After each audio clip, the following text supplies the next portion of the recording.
السلام علیکم ورحمۃ اللہ وبرکاتہ۔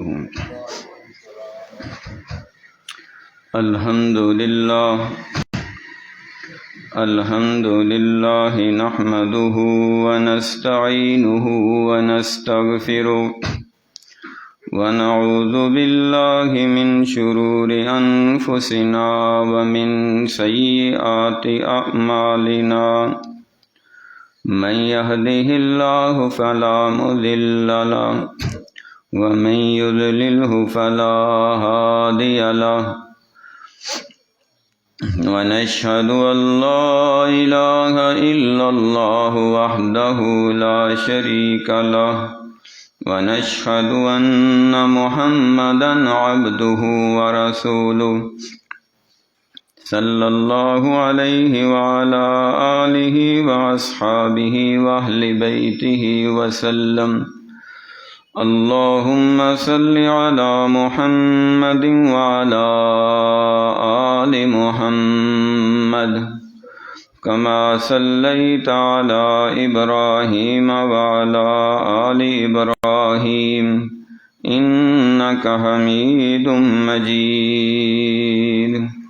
اللہم بارک علی محمد وعلی آل محمد کما بارکت علی ابراہیم وعلی آل ابراہیم انک حمید مجید۔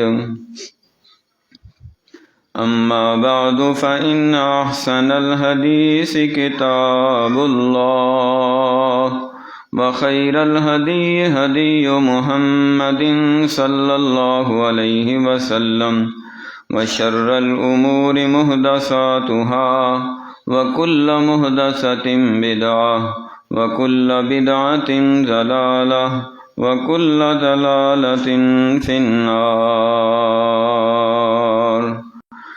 قل رب اعوذ بك من همزات الشياطين واعوذ بك رب ان يحضرون۔ اعوذ بالله السميع العليم من الشيطان الرجيم من همزه ونفخه ونفثه۔ بسم الله الرحمن الرحيم۔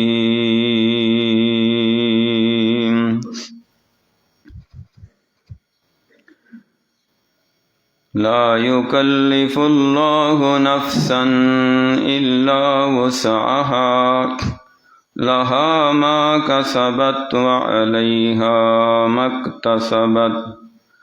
ربنا لا تؤاخذنا إن نسينا أو أخطأنا، ربنا ولا تحمل علينا إصرا كما حملته على الذين من قبلنا، ربنا ولا تحملنا ما لا طاقة لنا به، واعف عنا واغفر لنا وارحمنا أنت مولانا فانصرنا على القوم الكافرين۔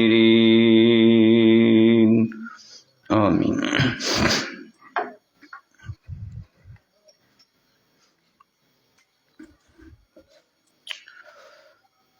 سورۃ البقرہ کی آخری آیت تلاوت کی گئی ہے۔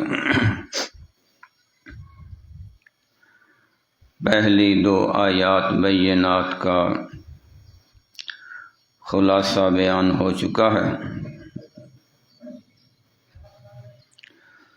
اس آیہ مبارکہ میں اللہ سبحانہ و تعالی نے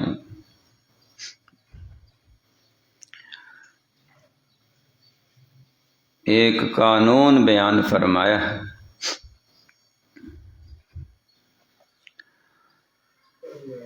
اللہ سبحانہ و تعالی شہنشاہ ہے، بادشاہ ہے، اول و آخر علی کل شیء قدیر ہے۔ وہ چاہے تو اپنے قوانین کا اظہار کرے، چاہے نہ کرے، اللہ تعالیٰ پہ کوئی اعتراض نہیں۔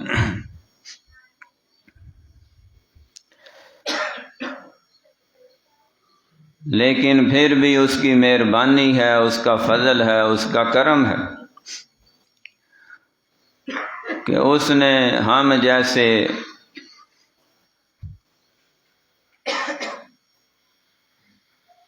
لاچار اور بے بس قسم کے انسانوں کے لیے تسلی اور تشفی دی ہے۔ لا یکلف اللہ نفسا الا وسعها، اللہ تعالیٰ کسی پہ بوجھ نہیں ڈالتے جو کسی انسان کی جن کی طاقت سے باہر ہو۔ ہر کسی کو اتنا ہی آزمایا جاتا ہے جتنی اس کی ہمت ہے، صلاحیت ہے، کیپیسٹی ہے، طاقت ہے، قوت ہے، استطاعت ہے۔ بعض دفعہ انسان یہ سمجھتا ہے شاید یہ تکلیف، یہ آزمائش، یہ بیماری میری ہمت سے، میری قوت سے زیادہ ہے۔ حالانکہ ایسے نہیں ہوتا، وہ صرف انسان کی بے صبری کا لمحہ ہوتا ہے۔ اگر وہ تھوڑا صبر سے، حوصلے سے، ہمت سے کام لے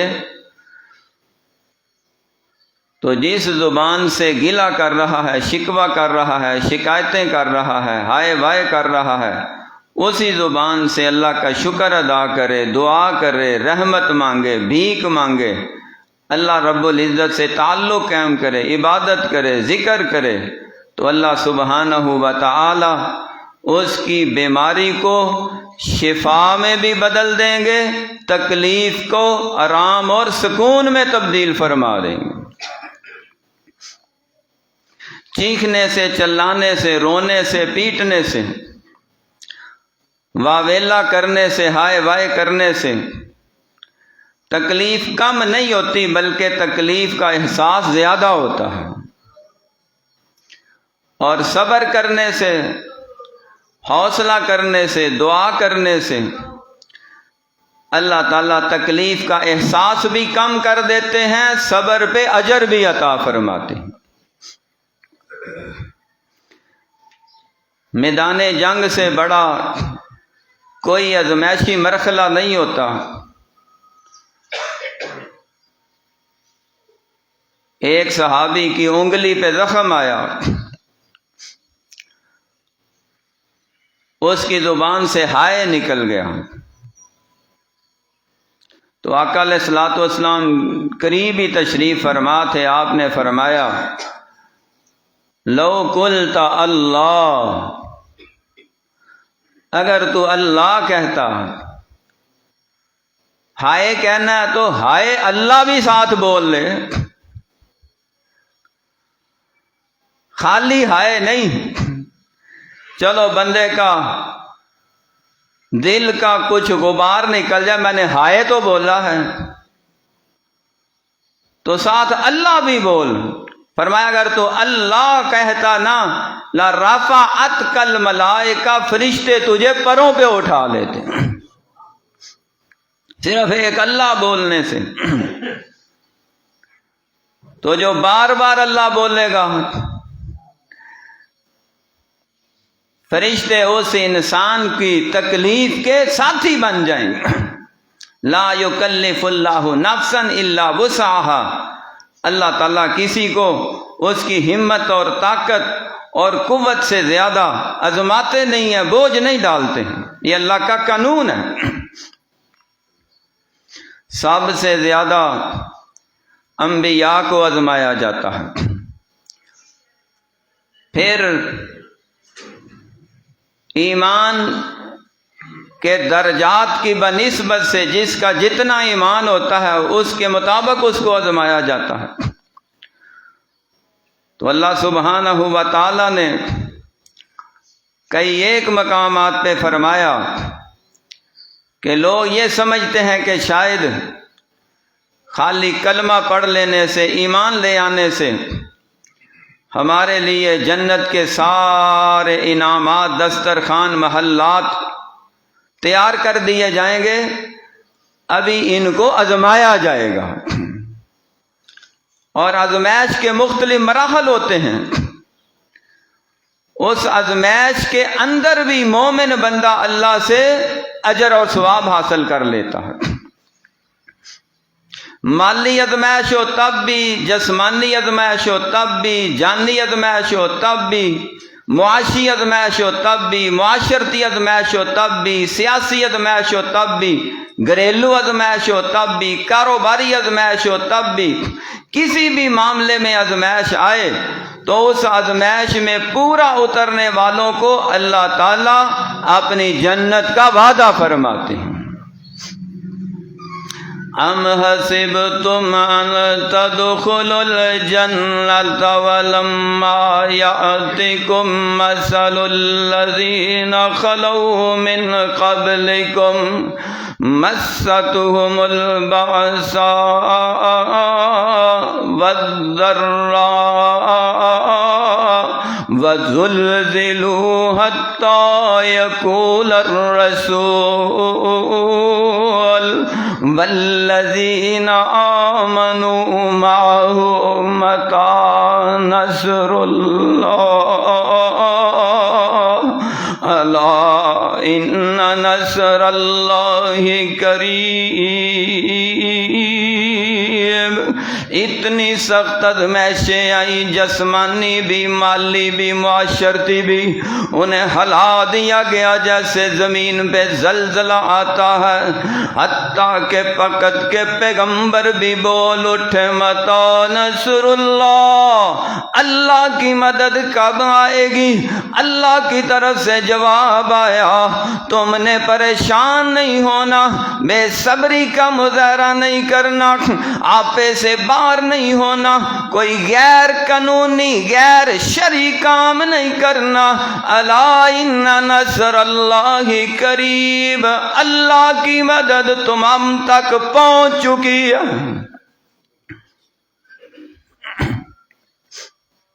اور پھر واقعی ایسے ہوتا رہا ہے۔ اللہ تعالیٰ کسی پہ اس کی ہمت اور طاقت سے بڑھ کے بوجھ نہیں ڈالتے، یہ اللہ کا قانون ہے، اس کو ذہن میں بٹھائیں، پختہ کریں، پکا کریں، اور اس کو بنیاد بنائیں، اسی پہ عقیدہ بنائیں۔ جب بھی کوئی آزمائش، تکلیف، پریشانی آئے تو اس بنیاد کے اوپر عمارت کھڑی کریں کہ یہ میری پہنچ اور ہمت کے مطابق ہے، اللہ تعالیٰ نے میرے اوپر یہ بوجھ ڈالا ہے، میں اس پہ صبر کروں گا، اللہ میرے لیے بھی اور میری فیملی کے لیے بھی، میرے ماں باپ کے لیے بھی، میرے گھر والوں کے لیے بھی، میری آل اولاد کے لیے بھی، میرے سارے گھر کے افراد کے لیے اللہ نجات کا سبب بھی بنا دیں گے۔ اتنے خوشگوار دن ہیں، رات بھی بارش ہوئی ہے، موسم ٹھنڈا ٹھار ہے، اور رمضان کا مہینہ، انسان مسلمان روزے دار ہے، بدبخت ترین طاقت ہونے کے باوجود بھی روزہ نہیں رکھ رہے، ان پہ اللہ کی پھٹکار ہے۔ یہ سمجھتے ہیں شاید ہم بیمار ہو جائیں گے، معذور ہو جائیں گے، عوادار ہو جائیں گے، کوئی نہ کوئی نقص ہو جائے گا، یہ بیماری لگ جائے گی، وہ بیماری لگ جائے گی۔ اگر روزہ رکھ کے تمہیں بیماری لگتی ہے، دل کو سمجھانے والی بات ہے، بیماری تو ویسے بھی لگی ہوئی ہے، کئی بیماریاں بندے کو لگی ہوئی ہیں، کوئی ذہنی بیماریاں، کوئی جسمانی بیماریاں، کوئی مالی بیماریاں ہیں۔ اگر روزہ رکھ کے تمہیں بیماری میں اضافہ ہوتا ہے نا، تو یہ مت سمجھو کہ جان ضائع ہو جائے گی، جان تو ضائع ہو سکتی ہے، ایمان بچ جائے گا۔ اب جسمانی بیماریوں کے ڈر سے ایمان کا بیڑا غرق مت کرو۔ چھوٹے چھوٹے بچوں نے روزے رکھے ہوئے ہیں، ہٹے کٹے نوجوان سرے عام دندناتے پھر رہے ہیں، کھا رہے ہیں، پی رہے ہیں، ٹینشن ہی کوئی نہیں۔ استغفر اللہ الیاذ باللہ، اللہ تعالیٰ انہیں ہدایت عطا فرمائے۔ اللہ تعالیٰ کسی پہ بوجھ نہیں ڈالتے۔ اللہ نے یہ 30 دن 29 دن رمضان کے رکھے ہیں، یہ انسان پہ بوجھ نہیں ہے۔ سال بعد 1 مہینہ روزے رکھنا بوجھ نہیں ہے۔ پہلے کہتے تھے جو اسلام دشمن لوگ تھے، دیکھو جی چھوٹی عید آتی ہے تو یہ عید سے پہلے روزوں کا بوجھ ڈال دیتے ہیں، بڑی عید آتی ہے تو یہ بے تحاشا جانوروں پہ ظلم کر کے جانوروں کا خون بہا دیتے ہیں، ان کی بوٹیاں کر دیتے ہیں، پھر انہیں کھائی جاتے ہیں۔ یہ جانوروں پہ ظلم ہے۔ اس پہ بھی اعتراض، اس پہ بھی اعتراض۔ اب انہی کے نئی روشنی کے نئے ریسرچر، نئی تحقیق کرنے والوں نے اب اپنے بڑوں کے اس بیکار قسم کے فلسفے پہ اوپر لعنت اور پھٹکار بھیجتے ہوئے کہا کہ روزے رکھنا بھی انسانیت کے عین مطابق ہے، قربانی کرنا بھی انسانیت کے عین مطابق۔ سال بعد اتنے دن بھوکے رہو گے تو تمہارے جسم کے جتنے فاضل مادے ہیں وہ سارے کے سارے خود بخود ضائع ہو جائیں گے، ختم ہو جائیں گے۔ جو چھوٹی موٹی بیماریاں ہیں روزے کی برکت سے اللہ ختم ہی فرما دیتے ہیں۔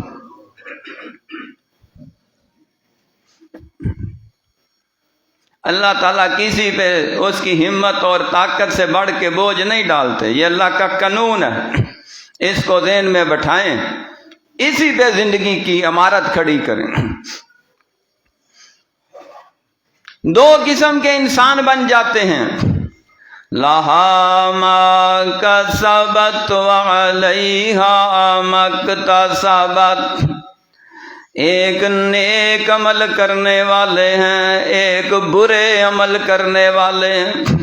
فرمایا جو نیک عمل کرتے ہیں لہا ما کسبت، انہوں نے جو کمائی کی ہے وہ حاصل کرتے جا رہے ہیں، جمع کرتے جا رہے ہیں، اپنا بینک بیلنس بڑھاتے جا رہے ہیں، پراپرٹی میں جنت کی پراپرٹی میں اضافہ کرتے جا رہے ہیں۔ یہ وہ لوگ ہیں جنہوں نے صلاۃ بھی پڑھی ہے، صوم بھی رکھا ہے، زکوٰۃ بھی دی ہے، ذکر بھی کیا ہے، تسبیحات بھی پڑھی ہیں، تحلیلات بھی پڑھی ہیں، تمجیدات بھی پڑھی ہیں، درود و سلام بھی پڑھا ہے، اللہ رب العزت کی راہ میں خرچ بھی کرتے رہے ہیں، یہ خدمت خلق بھی کرتے رہے ہیں، ماں باپ کے حقوق کا بھی خیال رکھا ہے، بیوی بچوں کے حقوق کا خیال رکھا ہے، اگر عورت ہے تو اپنے خامد اور اپنے گھر بار کی حفاظت کی ہے، ان کی پردہ داری کا خیال رکھا ہے،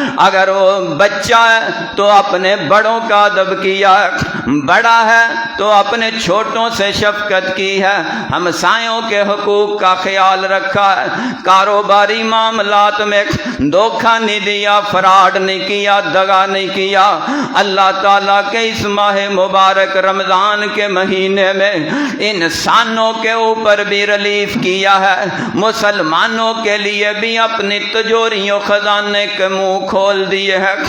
لہا ما کسبت، اس نے نیک عمل کمائے ہیں، نیک عمل بڑھائے ہیں، نیک عمل میں اضافہ فرمایا ہے، اللہ تعالیٰ نے جنت میں اس کے درجے بلند فرما دیے۔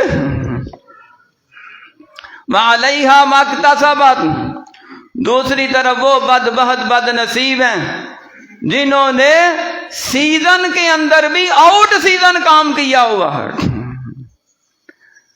کوئی ایسے جاہل ہیں، ایسے پاگل ہیں کہ جس طرف ساری قوم کے لوگ خوشیاں منا رہے ہیں وہ غم میں مبتلا ہیں، ساری قوم غم کر رہی ہے وہ خوشیاں کر رہے ہیں، ساری قوم عبادت میں ہے وہ گراؤنڈ سے جا رہے ہیں، کھیل کے میدانوں میں جا رہے ہیں، ساری قوم توبہ استغفار کر رہی ہے وہ گناہوں پہ اترے ہوئے ہیں، سارے مسلمان اللہ کو راضی کر رہے ہیں، وہ بدبخت اللہ کو ناراض کر رہے ہیں۔ اس خوشی کے، برکت کے، رحمت کے، اللہ تعالیٰ کی عنایت اور فضل و کرم کے مہینے میں بھی انہوں نے اللہ کو ناراض کیا۔ فرمایا ان کے اوپر اللہ نے بوجھ نہیں ڈالا، انہوں نے اپنے اوپر اتنا گناہوں کا بوجھ ڈال لیا ہے کہ اب ان کی سزا جہنم کی گہری وادی ہی بنتی ہے۔ اتنا بوجھ ڈال دیا ہے کہ اب اپنے اوپر سے اتارنے کی طاقت بھی نہیں ہے۔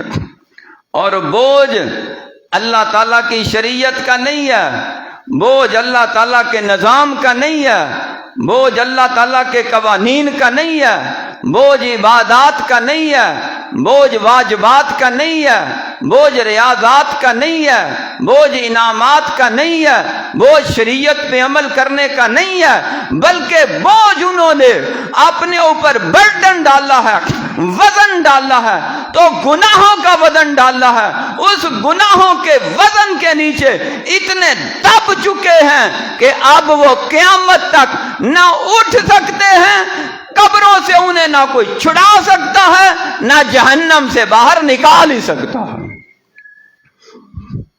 اسی بوجھ تلے اگر وہ مر گئے نا تو نہ انہیں کوئی نبی چھڑائے گا، نہ کوئی ولی چھڑائے گا، نہ انہیں کوئی 5 تن پاک چھڑائے گا، نہ 12 امام چھڑائے گا، نہ انہیں پوری دنیا مل کر نہیں چھڑا سکتی ہے۔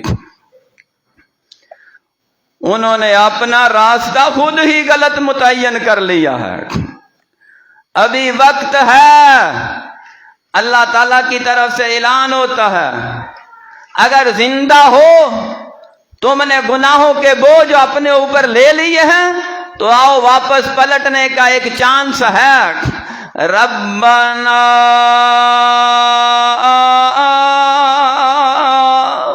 ربنا لا تؤاخذنا ان نسینا او اخطأنا۔ اگر زندگی میں ہوش آ گیا، شعور آ گیا ہے، سمجھ آ گئی ہے، بصیرت آ گئی ہے، عقل آ گئی ہے، دانش آ گئی ہے، اگر تمہارے دماغ کے خانے کام کرنے لگ گئے ہیں کہ جو کچھ میں نے کیا غلط کیا، اللہ کو ناراض کیا، انسانوں کا حق مارا ہے، میں انسانوں کو ان کا حق دوں، اللہ تعالیٰ کو راضی کروں، اللہ کی بارگاہ میں دست دعا بلند کرتا ہے، ربنا لا تؤاخذنا ان نسینا او اخطانا۔ یا رب تعالیٰ اگر بھول کے گناہ ہو گئے وہ بھی معاف کر دے، جان بوجھ کے کیے وہ بھی معاف کر دے، عمدن ہو گئے وہ بھی معاف کر دے، سہون ہو گئے وہ بھی معاف کر دے، سری ہیں وہ بھی معاف کر دے، جہری ہیں وہ بھی معاف کر دے، علانیہ ہیں وہ بھی معاف کر دے، چھپ کے کیے ہیں وہ بھی معاف کر دے۔ ایک ایک گناہ کو سامنے رکھ کے لسٹ بنا کے اللہ سے معافی طلب کرے۔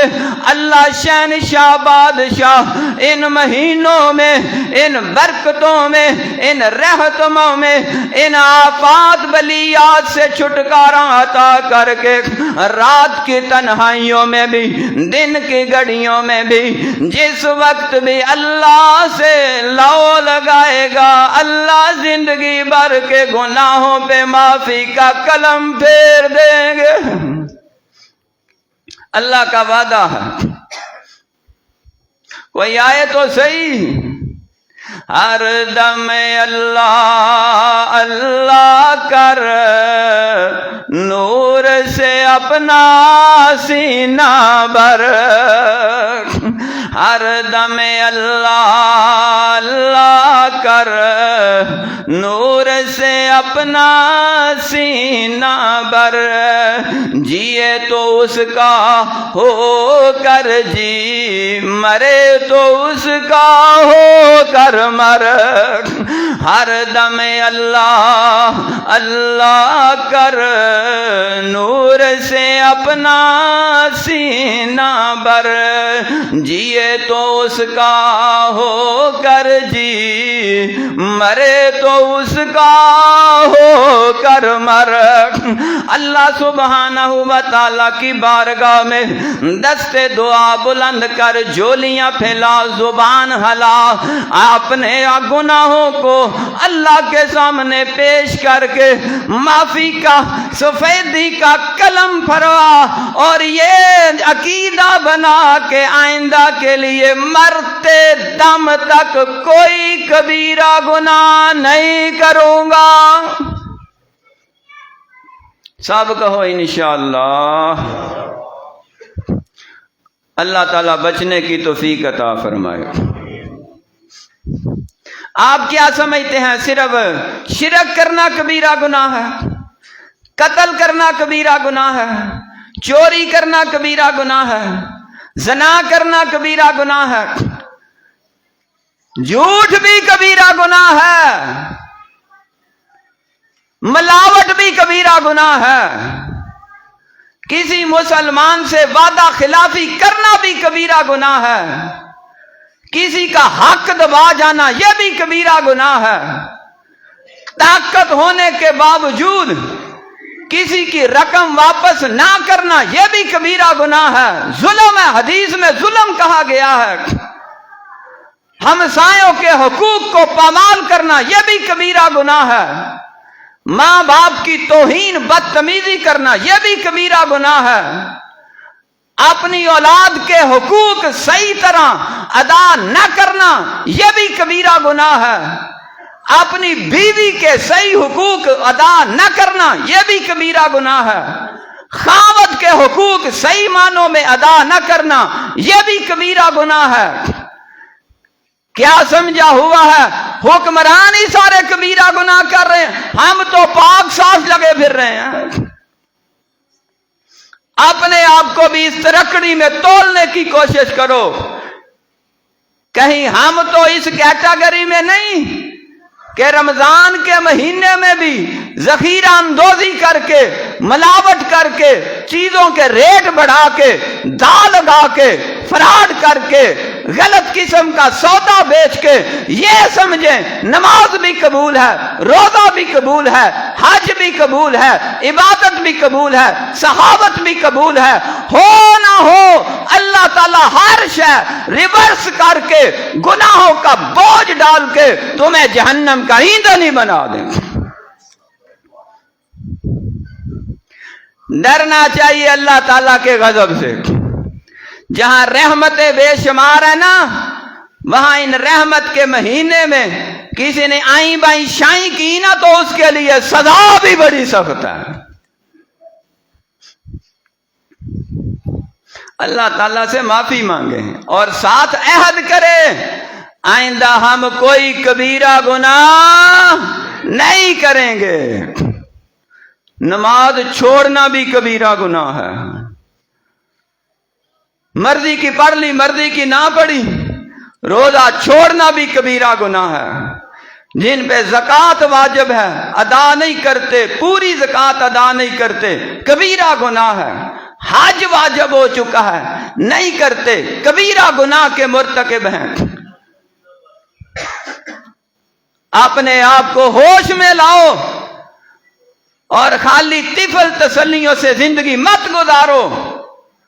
اللہ سبحانہ و تعالیٰ نے جہاں انعامات کے انبار لگائے ہیں، وہاں اللہ سبحانہ و تعالیٰ نے قرآن مجید میں جا بجا مقامات پہ انسان کو بھی ڈرایا ہے، خاص طور پہ مسلمان کو بھی ڈرایا۔ اللہ تعالیٰ سے عہد بھی کریں، دعا بھی کریں، ربنا ولا تحمل علينا إصرا كما حملته على الذين من قبلنا ربنا ولا تحملنا ما لا طاقة لنا به. یا رب تعالی ہمارے اوپر وہ بوجھ بھی نہ ڈالنا جو پہلی قوموں پہ ڈالا گیا. ان کے اوپر بوجھ یہ تھا جہاں پہ پیشاب کا قطرہ لگ جاتا، پیشاب کا یا گندے پانی کا قطرہ لگ جاتا، اتنا کپڑا بھی کاٹ کے پھینکنا پڑتا، جسم کا حصہ بھی کاٹ کے پھینکنا پڑتا تھا. کس قدر مشکل کام ہے، تب توبہ قبول ہوتی تھی. انہوں نے ایک غلطی کی، ایک کہنے لگے جی ہم اللہ تعالیٰ کو دیکھنا چاہتے ہیں. فرمایا تمہاری توبہ قبول نہیں ہوگی حتیٰ کہ تم ایک دوسرے کو قتل کرو، تلواریں نکالو. دن کے وقت ہی بادل چھا گئے، گہرا اندھیرا ہو گیا، ایک دوسرے کو نظر نہیں آتے تھے، اندھا دھند تلواریں چلائیں. ایک دن میں 70,000 بندے قتل ہو چکے تھے. تب توبہ قبول ہوئی ہے. جو مر گئے وہ بھی بخشے گئے، جو بچ گئے وہ بھی بخشے گئے. اور ہماری توبہ دو اب اپنی زبان سے الفاظ نکالو، دو آنکھوں سے دو آنسو بہاؤ، اللہ تعالیٰ کو راضی کر کے آئندہ جرم نہ کرنے کا عہد کرو. اللہ زندگی بھر کے گناہ معاف فرما دے. لا تحمل علینا اصرا کما حملته علی الذین من قبلنا. یا اللہ جو پہلوں پہ بوجھ ڈالا تھا ہمارے اوپر نہ ڈالنا. آقا علیہ الصلوۃ والسلام نے دعا فرمائی، یا اللہ پہلی قوموں کو یک بار ہلاک کیا گیا، پوری پوری قوم ہی صفحہ ہستی سے مٹا دی گئی، میری قوم کو ایسا نہ کرنا. اللہ نے قبول فرمائی. آقا کی دعا کی برکت سے ہم بچتے چلے جا رہے ہیں. اس کا معنی یہ نہیں کہ ہم اس رایت اور مہلت سے غلط فائدہ اٹھائے، جو من میں آئے کرتے جائیں. ممکن ہے ساری قوم تباہ نہ ہو، لیکن مجرموں کو اللہ جہاں چاہتا ہے جب چاہتا ہے انہیں عبرت کا نشان ہی بنا دیتا. ایک حدیث میں آقا علیہ السلام نے فرمایا ساری امت تو یک بار تباہ نہیں ہوگی، لیکن وقتاً فوقتاً بعض علاقوں میں، بعض قوموں پہ، بعض شہروں میں اسی طرح عذاب آئے گا جیسے پہلی قوموں پہ عذاب آتا رہا. انہیں مسخ بھی کیا جائے گا، انہیں فسخ بھی کیا جائے گا، انہیں دفن بھی کیا جائے گا، زندہ دفنایا بھی جائے گا، شکلیں بھی بگاڑی جائیں گی، انسانوں سے حیوان بھی بنائے جائیں گے، صرف اس جرم کی بنا پہ کہ وہ کام ہی حیوانوں والے کرنے لگ گئے تھے. اب انہیں انسان بننے کا، رہنے کا کوئی حق نہیں ہے. انہیں اللہ تعالیٰ جانوروں کی شکل میں تبدیل فرما دیتے ہیں. ایسے آئے دن واقعات رونما ہوتے ہیں. اس وقت سے بچنے کے لیے بھی یہ دعا ہے. سورہ البقرہ کی آخری آیت آقا علیہ السلام نے فرمایا آخری 2 یا 3 آیتیں ہر رات پڑھ کے سویا کرو، اللہ سارے دن کے گناہ معاف فرما دیں گے، ساری رات کی عبادت کا ثواب عطا فرما دیں گے. سورہ البقرہ کی آخری 3 آیتیں یاد کریں، آخری رکوع سونے سے پہلے پڑھ کے سویا کریں اور غور کریں اس میں کیا لکھا ہے. ربنا ولا تحملنا ما لا طاقة لنا به. یا رب تعالی ہم پہ وہ بوجھ بھی نہ ڈالنا جس کی ہمیں اٹھانے کی طاقت نہ ہو، قوت نہ ہو، ہمت نہ ہو، استطاعت نہ ہو. اللہ سے دعا کرتے رہو، اللہ تعالی ہر قسم کی بیماریوں سے بچا لیں گے، ہر قسم کی پریشانیوں سے بچا لیں گے، ہر قسم کے مقدمات سے بچا لیں گے، ہر قسم کے پرچوں سے بچا لیں گے، ہر قسم کی آفات آفات سے بچا لیں گے، ہر قسم کے چکروں سے بچا لیں گے، ہر قسم کے چکر لگوانے سے بچا لیں گے، ہر قسم کی پریشانیوں سے بچا لیں گے، ہر قسم کی آزمائشوں سے بچا لیں گے، ہر قسم کی آفتوں سے بچا کے تمہیں ایسے صاف شفاف نکال لیں گے جیسے کفر کی وادیوں سے، شرک کی وادیوں سے اپنے پیغمبر کے صحابہ کو ایمان بھی بچا کے، جان بھی بچا کے، مکے سے مدینے پہنچا کے رضی اللہ عنہ کا سرٹیفکیٹ عطا فرما دیا۔ وہم و گمان میں بھی نہیں تھا کہ ان کافروں کے ظلم سے ہم بچ بھی سکتے ہیں کہ نہیں۔ اللہ نے بچایا بھی ہے، امن سے بچایا بھی ہے۔ رات کے اندھیرے میں صحابہ نکل رہے ہیں، دوپہر کے سناٹے میں نکل رہے ہیں، خود آقا علیہ السلام صدیق اکبر کو ساتھ لے کے کافروں کی نظروں سے چھپ چھپا کے نکلے ہیں۔ اللہ سبحانہ و تعالی نے حضور کی جان کی بھی حفاظت فرمائی ہے، صدیق اکبر کی بھی حفاظت فرمائی ہے، امن و امان سے مدینہ شریف بھی پہنچایا ہے۔ چند دنوں بعد پورے مدینہ کو اسلامی ریاست اور سٹیٹ اور اسلامی فرما روا کا حضور کو حکمران بنا دیا۔ یہی تو وہ دعائیں تھیں جن کی برکت سے اللہ قبول فرماتے ہیں۔ ایک صحابی مکہ والوں کی قید میں تھے، کوئی امید نہیں تھی بچنے کی، نکلنے کا راستہ کوئی نہیں تھا۔ نوجوان آدمی کلمہ پڑھا، کافروں نے قید کر لیا۔ اس کے ماں باپ پہلے مدینہ شریف پہنچ چکے تھے، انہوں نے گزارش کی، یا رسول اللہ صلی اللہ علیہ وسلم، ہمارا دل بڑا دکھتا ہے، ہم پریشان ہیں، ہمارا بیٹا دشمن کی قید میں ہے۔ فرمایا کسی حوالے سے، کسی طریقے سے اسے لا حول ولا قوت الا باللہ کا وظیفہ پہنچا دو اور اسے کہو کثرت سے یہ پڑھے، اللہ تعالیٰ غیبی مدد فرمائیں۔ انہوں نے کسی کافر کے ذریعے سے یہ کلمہ اس قید تک پہنچا دیا۔ اب وہ بیٹھا بیٹھا سارا دن ساری رات جب بھی وہ یہی پڑھا، لا حول ولا قوت الا باللہ، لا حول ولا قوت الا باللہ، ان اندھیر نگریوں سے، کفر کی وادیوں سے، ان گھاٹیوں سے، ان جنگلات اور ان ہر قسم کے کافروں کی قید سے مجھے چھڑانے والا اللہ کے علاوہ کوئی نہیں ہے۔ ہر قسم کی پاور اور طاقت کا مالک اللہ تعالیٰ ہے۔ جب اس نے بار بار اللہ کے در پہ دستک دی، اللہ کا دروازہ کھٹکھٹایا، اتنی کثرت سے پڑا، اللہ تعالیٰ نے جو وہ زنجیریں، جو وہ اس کے ہاتھوں میں ہتھ کڑیاں تھیں، پاؤں میں بیڑیاں تھیں، فرشتے بھیج کے ہاتھ کڑیاں بھی کھول دی، بیڑیاں بھی اتار دی، دروازے بھی کھل گئے، شہر سے باہر آیا، وہاں پہ 1000 بکری کافروں کی چر رہی تھی، ساریاں آگے لگا کے مدینے پہنچ چکا۔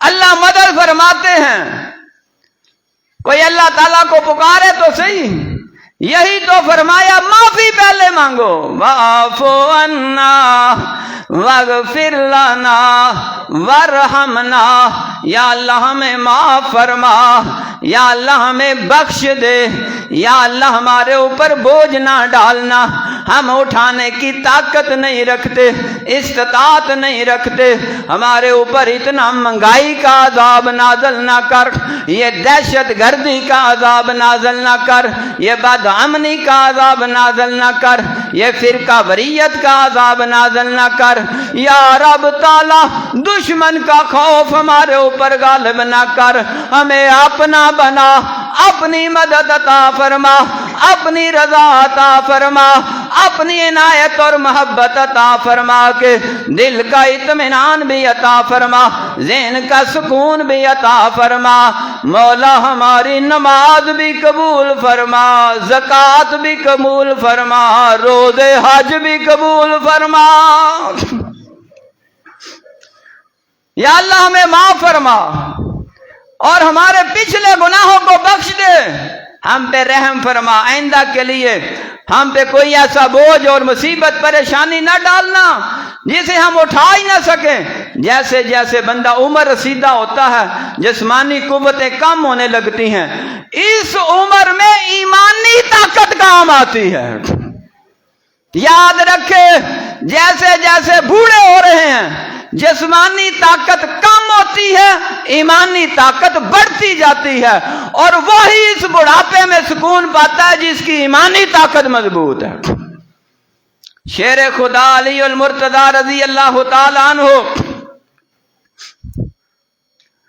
روٹی کے خشک ٹکڑے چباتے ہوئے ماتھے پہ پسینہ آ رہا تھا۔ کسی نے پوچھا، اے امیر المومنین، آپ سے روٹی نہیں چبائی جاتی، خیبر کیسے فتح ہو گیا؟ فرمایا یہ جسمانی طاقت ہے، وہ ایمانی طاقت ہے۔